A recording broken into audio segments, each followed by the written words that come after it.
Hello friends, welcome back to my YouTube channel. मैं प्रिया भारती आप सबों का इस यूट्यूब चैनल पे बहुत बहुत स्वागत करती हूँ। हम पिछले वीडियो में पढ़ा चुके हैं कि साइकोलॉजी क्या होता है, साइकोलॉजी का कॉन्सेप्ट, डेफिनेशंस एंड कैरेक्टरिस्टिक्स। हम ये सारे टॉपिक पिछले वीडियो में कंप्लीट कर चुके हैं। तो इसमें एक टॉपिक बच गया था कि साइकोलॉजी की विधि, मेथड्स ऑफ साइकोलॉजी। तो हम इस वीडियो में इसे कंप्लीट करेंगे। तो आप इसे ध्यान से सुने और इसे एक अच्छे नोट्स के रूप में भी आप बना सकते हैं। तो जैसा कि हम यहाँ स्क्रीन पर देख पा रहे हैं कि मनोविज्ञान की विधि, तो मनोविज्ञान की जनरली 2 टाइप्स बताए, 2 तरह की विधि बनाए गए हैं, जिसमें से पहला है अंतर्निरीक्षण विधि और दूसरा है प्रेक्षण विधि, मतलब कि introspection method and observation method. तो हम सबसे पहले पढ़ते हैं कि इंट्रोस्पेक्शन मेथड क्या होता है, मतलब अंतर्निरीक्षण विधि क्या होता है। तो इसे ध्यान से सुने आप। तो इस अंतर्निरीक्षण विधि को आत्मनिरीक्षण या अंतर्दर्शन विधि कहते हैं। मतलब कि जो अंतर्निरीक्षण विधि है उसे आत्मनिरीक्षण या अंतर्दर्शन विधि भी कहा जाता है। तो स्टाउट कहते हैं, स्टाउट के अकॉर्डिंग हम देखते हैं तो अपना मानसिक क्रियाओं का क्रमबद्ध अध्ययन ही अंतर्निरीक्षण कहलाता है। मतलब जो स्टाउट हैं, एक वैज्ञानिक हैं, वो अपने अनुसार एक परिभाषा देते हैं और वो कहते हैं कि अपना मानसिक क्रियाओं का क्रमबद्ध अध्ययन करना ही अंतर्निरीक्षण विधि कहलाता है। मतलब जो मनुष्य अपनी मानसिक क्रियाओं, अपने मेंटल एक्टिविटीज़ का खुद से अध्ययन करता है, खुद से उसका निरीक्षण करता है, तो उसे अंतर्निरीक्षण विधि कहते हैं। मतलब अपने आप का खुद स्वयं निरीक्षण करना, तो अंतर्निरीक्षण विधि कहलाता है, ऐसा स्टाउट ने कहा है। अब हम देखते हैं वुडवर्थ, तो इस विधि को आत्मनिरीक्षण कहा है। वुडवर्थ ने इस विधि को आत्मनिरीक्षण कहा है। इस विधि में व्यक्ति की मानसिक क्रियाएं आत्मगत होती हैं। आत्मगत होने का कारण आत्मनिरीक्षण या अंतर्दर्शन विधि अधिक उपयोगी होती है। लॉक कहते हैं, तो लॉक के अनुसार हम देखते हैं तो मस्तिष्क द्वारा अपनी स्वयं की क्रियाओं का निरीक्षण, अंतर्दर्शन का अर्थ है अपने आप में देखना। मतलब कि जो लॉक है वो कहते हैं कि अपने आप में देखना, अपने अंदर को, स्वयं को झांकना, अपने अंदर स्वयं को देखना, ये अंतर्निरीक्षण या आत्मदर्शन विधि होता है। तो इसकी व्याख्या करते हुए BN झा ने लिखा है कि आत्मनिरीक्षण अपनी स्वयं के मन का निरीक्षण करने की प्रक्रिया है। यह एक प्रकार का आत्मनिरीक्षण है जिसमें हम किसी मानसिक क्रिया के समय अपने मन में उत्पन्न होने वाली स्वयं की भावनाओं और सब प्रकार की प्रतिक्रियाओं का निरीक्षण, विश्लेषण और वर्णन करते हैं। तो इसकी व्याख्या करते हुए BN झा एक वैज्ञानिक है, प्रसिद्ध वैज्ञानिक है, जो लिखते हैं कि आत्मनिरीक्षण विधि अपने स्वयं के मन का निरीक्षण करने की प्रक्रिया है। यह एक प्रकार का आत्मनिरीक्षण है जिसमें हम किसी मानसिक क्रिया के समय अपने मन में उत्पन्न होने वाली स्वयं की भावनाओं और सब प्रकार की प्रतिक्रियाओं का निरीक्षण, विश्लेषण और वर्णन करते हैं। तो हम यहाँ पे देखते हैं इंट्रोस्पेक्शन मेथड होता क्या है। मतलब कि हम तो यहाँ तक समझ गए कि अंतर्निरीक्षण विधि, आत्मनिरीक्षण विधि वह होता है जिसमें मनुष्य खुद का निरीक्षण स्वयं करता है। मतलब अपने अंदर को देखना ही अंतर्दर्शन या आत्मनिरीक्षण कहलाता है। तो अंतर्निरीक्षण विधि संरचनावादियों मतलब की विधि है। ये संरचनावादियों की विधि है। इस विधि का उपयोग उंट, टिनीचर, स्टाउट, विलियम जेम्स आदि मनोवैज्ञानिकों द्वारा चेतन अनुभूति के तत्वों का अध्ययन करने के लिए किया गया था। अंतर्निरीक्षण का अर्थ होता है आत्मनिरीक्षण। दूसरे शब्दों में यह कहा जा सकता है कि अंतर्निरीक्षण विधि में व्यक्ति अपने भीतर झांकता है तथा अपनी मनोदशा का स्वयं निरीक्षण या अध्ययन करता है। मतलब जो व्यक्ति है वो क्या कर रहा है, वो क्या सोच रहा है, वो खुद को खुद देखता है, खुद को खुद जांचता है, मतलब अपना निरीक्षण स्वयं करता है। तो इसे अंतर्निरीक्षण या आत्मदर्शन विधि कहते हैं। इस तरह यह कहा जा सकता है कि अंतर्निरीक्षण विधि शिक्षा मनोविज्ञान की एक ऐसी विधि है जिसमें शिक्षक या शिक्षार्थी अपनी मनोदशा का एक विधिवत अध्ययन या निरीक्षण स्वयं करता है। उदाहरण के लिए हम समझते हैं तो यदि कोई शिक्षार्थी, मतलब यदि कोई टीचर किसी कविता को पढ़ने के बाद यह कहता है कि कविता सरस और मधुर है, तो यह अंतर्निरीक्षण का एक उदाहरण होगा, क्योंकि यहाँ शिक्षार्थी कविता पढ़ने से उत्पन्न मनोदशा का निरीक्षण स्वयं करके यह बता रहा है कि उसे कविता सरस एवं मधुर लगी। मतलब कि अगर कोई एक कविता पढ़ता है और वो उस कविता के गुण को खुद से बताता है कि वो कविता बहुत मधुर लगा, बहुत सरस है, बहुत सुंदर कविता थी, तो वो अंतर्निरीक्षण खुद कर, मतलब वो अपने अंदर का निरीक्षण, अपने आप का निरीक्षण स्वयं कर रहा है। तो ये अंतर्निरीक्षण विधि कहलाएगा। मतलब ये मनोविज्ञान का अंतर्दर्शन या आत्मनिरीक्षण विधि कहलाएगा।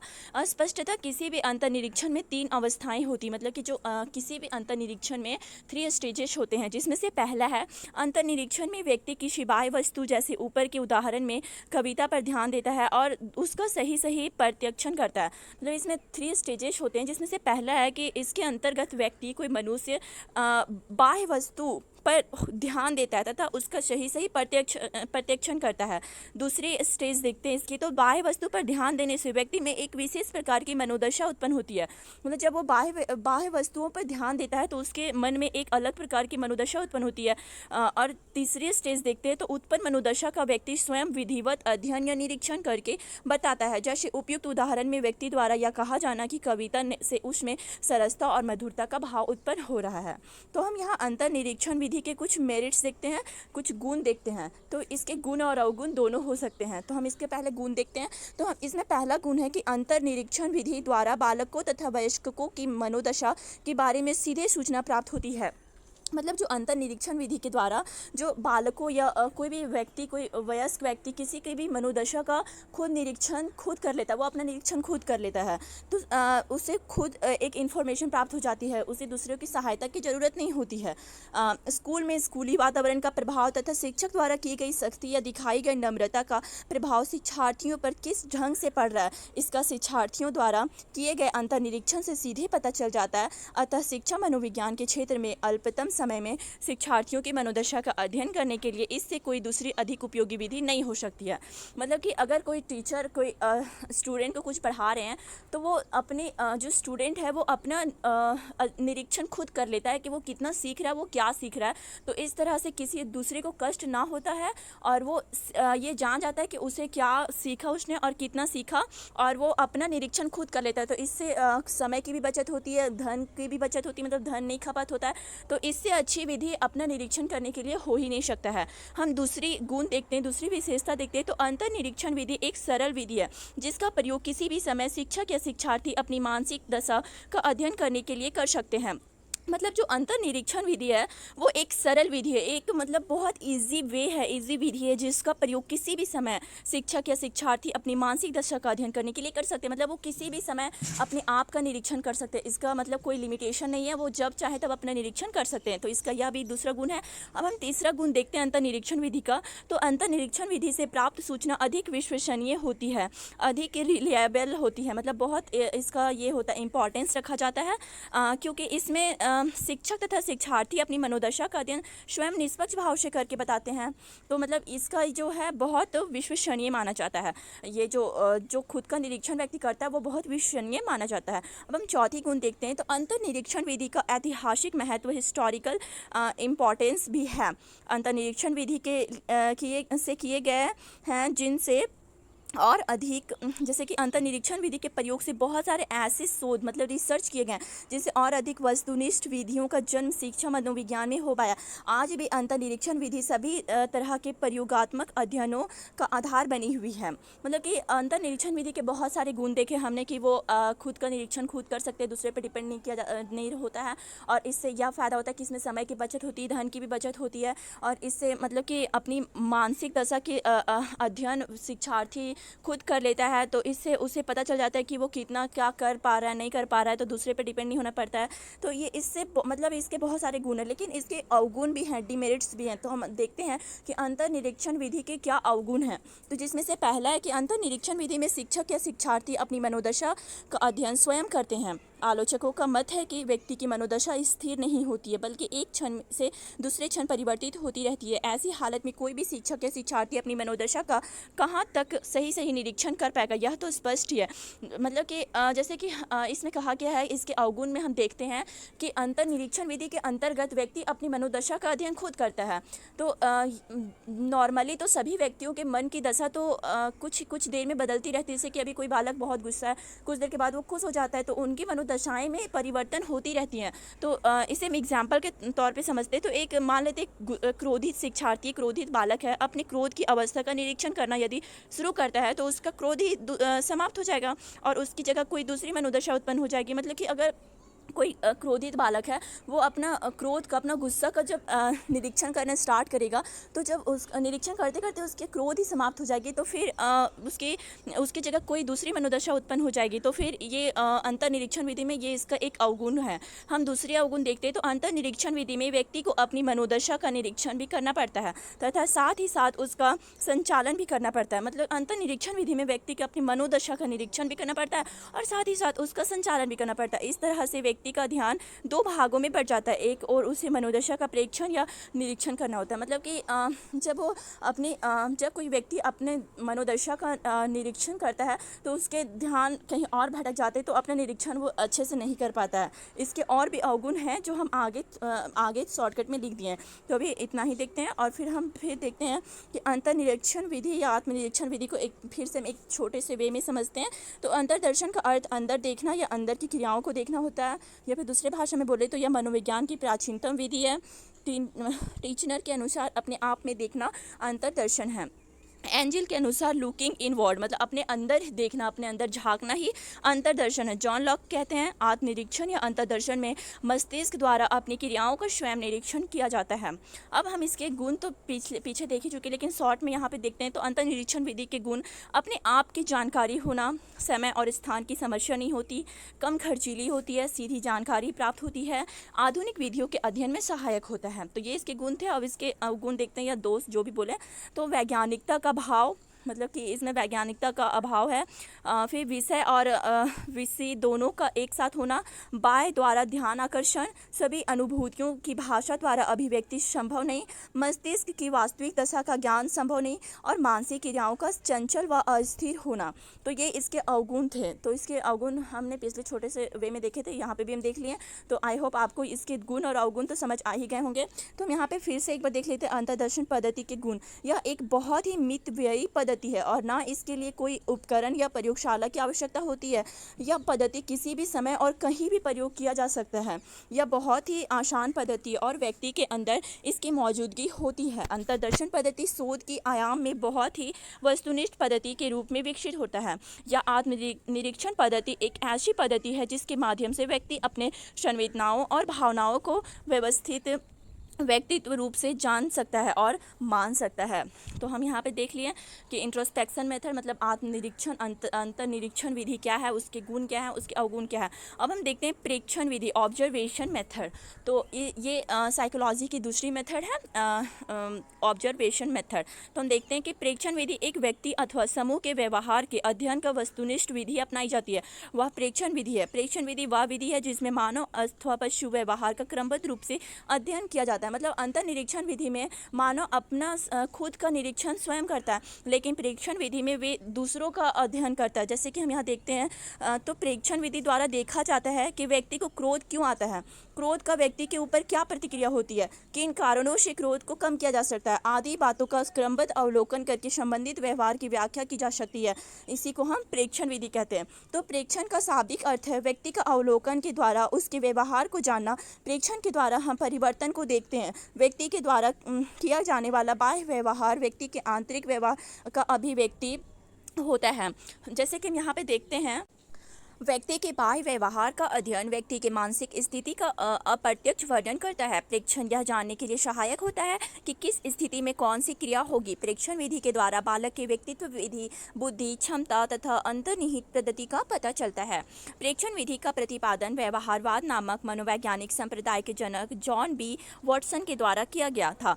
इस विधि में शिक्षार्थियों को एक खास समय तक प्रेक्षक के सामने रखा जाता है तथा उसे उस खास अवधि में कुछ क्रियाएं करने को कहा जाता है। प्रेक्षक इन क्रियाओं को क्रमबद्ध रूप से लिखता जाता है और बाद में उसका विश्लेषण करके शिक्षार्थी के बारे में एक निश्चित निष्कर्ष पर पहुंचता है।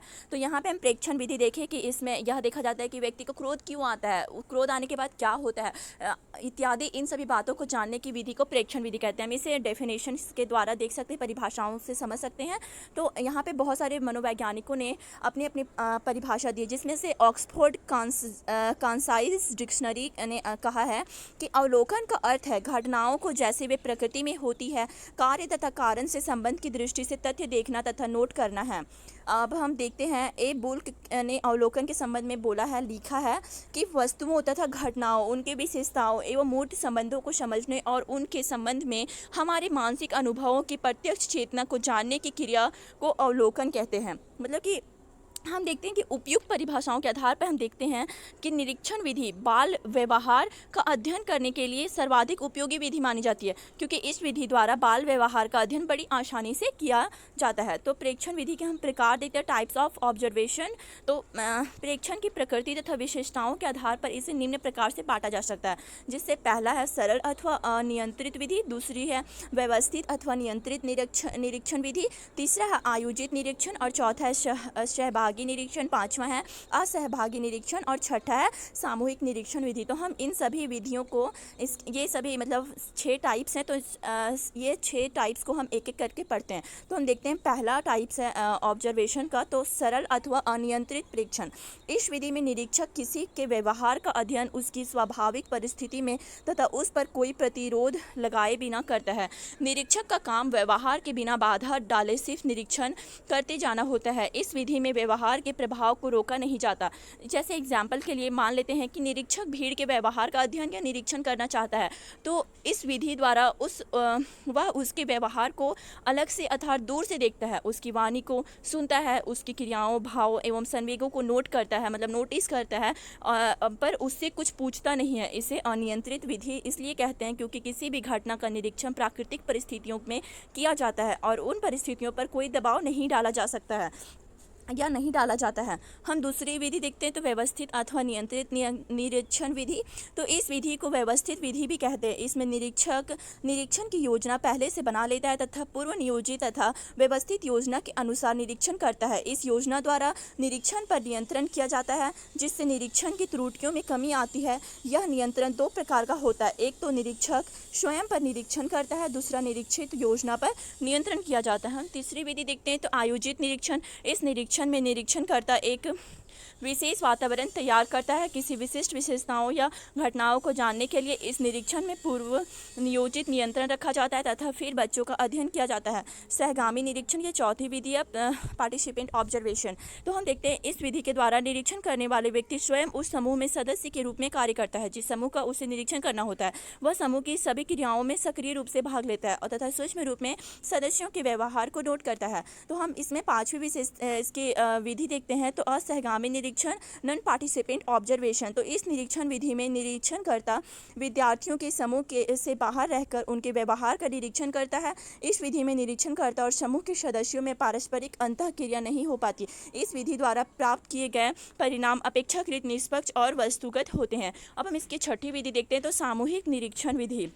इस विधि में नियंत्रण और अनियंत्रित दोनों प्रकार की विधियों का बराबर से प्रयोग किया जाता है। इस विधि द्वारा बालकों की समस्या या किसी घटना का निरीक्षण उसके अनुसंधान कार्यकर्ताओं द्वारा किया जाता है, जो उस सामाजिक घटना के विशिष्ट पहलुओं के विशेषज्ञ होते हैं। तो हम यहाँ पे देखते हैं इसके क्या विशेषताएं। हमने इसके टाइप्स को पढ़ लिए, 6 टाइप्स थे। अब हम इसके कैरेक्टरिस्टिक्स देखते हैं। तो अवलोकन की विशेषताएं, कैरेक्टरिस्टिक्स ऑफ ऑब्जर्वेशन। तो इसकी बहुत सारी विशेषताएं, जिसमें से पहली है प्रत्यक्ष अध्ययन। अवलोकन की सर्वप्रथम विशेषता यह है कि इसमें अवलोकनकर्ता प्रत्यक्ष रूप से अध्ययन कार्य संपादन करता है। दूसरी विशेषता यह है कि प्रत्यक्ष निरीक्षण।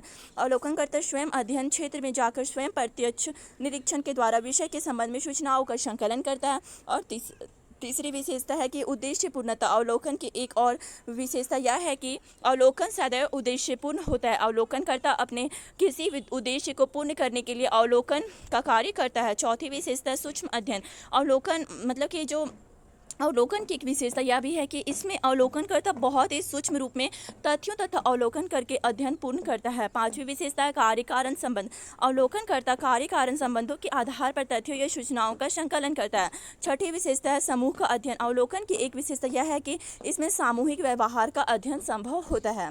तो अवलोकन के हम गुण देखते हैं, हम विशेषताएं देखने मतलब विशेषताएं के अंदर ही गुण आती है, लेकिन हम इसे अलग से देख लेते हैं।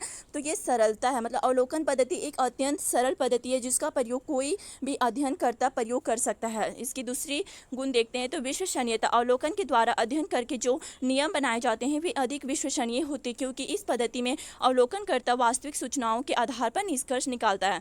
हम तीसरी गुण देखते हैं, तो सत्यापनशीलता। अवलोकन पद्धति के द्वारा जो निष्कर्ष निकाले जाते हैं उनका सत्यापन भी सरलतापूर्वक किया जा सकता है, क्योंकि वे वास्तविक निर्भरयोग्य तथ्यों पर आधारित होता है। हम इसकी चौथी गुण देखते हैं, तो गहनता। इसकी चौथी गुण गहनता है। गहनता इसके द्वारा अध्ययन करके जो सामान्य निष्कर्ष निकाले जाते हैं वे प्रत्यक्ष निरीक्षण पर आधारित होते हैं। तो हम देखें कि अवलोकन के इतने सारे गुण हैं, सरलता, विश्वसनीयता, सत्यापनशीलता, गहनता। अब हम इसके कुछ डिमेरिट्स देख लेते हैं, अवगुण देख लेते हैं। तो अवलोकन के अवगुण, डिमेरिट्स ऑफ ऑब्जर्वेशन मेथड। तो इसके डिमेरिट्स है कि ये सीमित है। अवलोकन पद्धति के सर्वप्रथम दोष यह है कि इस पद्धति का उपयोग सभी क्षेत्रों में नहीं किया जा सकता, केवल कुछ सीमित में ही इसका उपयोग किया जा सकता है। और फिर इसका दूसरा अवगुण है पक्षपात। इस पद्धति का एक दोष यह भी है कि अवलोकनकर्ता निष्पक्ष नहीं रह पाता है। तीसरा अवगुण है ज्ञानेंद्रियों का दोषपूर्ण प्रयोग, मतलब कि अवलोकन में अध्ययनकर्ता अपने ज्ञानेंद्रियों, विशेष रूप से नेत्र का प्रयोग करता है, वह ठीक प्रकार से अवलोकन या निरीक्षण नहीं कर पाता है। और इसके चौथा अवगुण है आकस्मिक घटनाओं का अध्ययन नहीं हो पाता। मतलब अवलोकन पद्धति का एक दोष यह भी है कि इस पद्धति के द्वारा आकस्मिक या अचानक घटित होने वाली घटनाओं का अध्ययन संभव नहीं हो पाता है। और इसका पांचवा अवगुण है अनुपयुक्त, मतलब कि अवलोकन पद्धति का प्रयोग अनेक क्षेत्रों में संभव नहीं है। जैसे इस पद्धति के द्वारा पारिवारिक जीवन का अध्ययन नहीं किया जा सकता है। तो इस प्रकार हम इस वीडियो में देखें कि साइकोलॉजी के 2 मेथड्स हैं, 2 विधियां हैं, जिसमें से हम पहला देखें कि इंट्रोस्पेक्शन मेथड और दूसरा देखें ऑब्जर्वेशन मेथड, मतलब कि आत्मनिरीक्षण विधि और प्रेक्षण विधि। तो हम दोनों विधियों के गुण, अवगुण, कैरेक्टरिस्टिक्स वगैरह सब इस वीडियो में देख लिए। तो अगर आपको वीडियो अच्छी लगी हो तो प्लीज़ लाइक कीजिएगा और शेयर करना मत भूलिएगा और सब्सक्राइब कीजिए, ताकि हमारे आने वाले नोटिफिकेशन की जानकारी आपको सबसे पहले मिले। और अगर आपको BA BEd से रिलेटेड किसी भी टॉपिक का नोट्स या वीडियोज़ चाहिए तो आप हमें कमेंट बॉक्स में बता सकते हैं, हम उस टॉपिक का नोट्स आपके सामने प्रोवाइड करेंगे। Thank you so much.